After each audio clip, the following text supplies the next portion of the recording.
My question is pertaining to gender theory. So it seems like it's become very prevalent in academia and even in conservative circles per se, the belief that gender and sex are dualistically split and one's identity has nothing to do with their autonomy, their biology, yes. Yeah, so I see a lot of conservatives push back against critical theory being taught in schools, right? But where's the large conservative pushback against queer and gender theory, since it seems like some conservatives are fine with saying that gender is a whole linguistic performance, as Butler would say, or it's completely a social construct. So this is what I do talk about this in my last book, Plug, The Authoritarian Moment. In this book, I talk about the tendency for conservatives to basically give an inch and then be surprised when a mile is taken, right? Conservatives want to be nice. We do. We like to humor people. We actually prefer, not all of us, right? Some of us are jerks, but a lot of us like to, give people what they want, be nice in interpersonal relationships. And so when someone says, I want you to call me by this thing that is not actually objectively correct, we'll kind of go, all right, fair enough, whatever. Like, does it bother me? Is it really a big deal? And the answer is yes. When you sacrifice truth on the altar of being kind, you have sacrificed truth on the altar of being kind. And it's difficult to get back truth once you've killed it.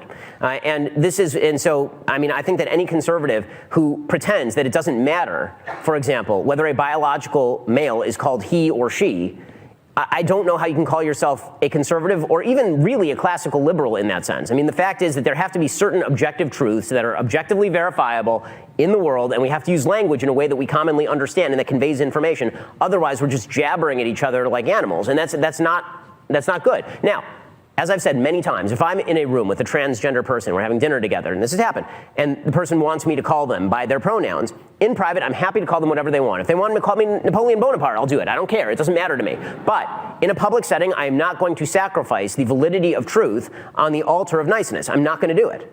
Right? If I'm on stage with a person who is a transgender person, I will say that they are biologically male if they are biologically male, and I will call them by pronouns that match their biology, because this is what pronouns are designed to do. They're not they're not designed in order to describe your subjective feeling about yourself, which is unverifiable by any objective metric.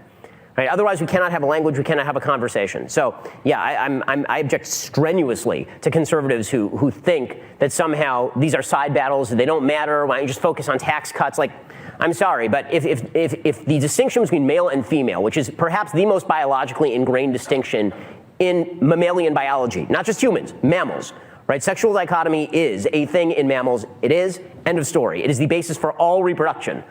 If you cannot state that and just state that clearly, then I'm not sure exactly what kind of civilization you think you're defending.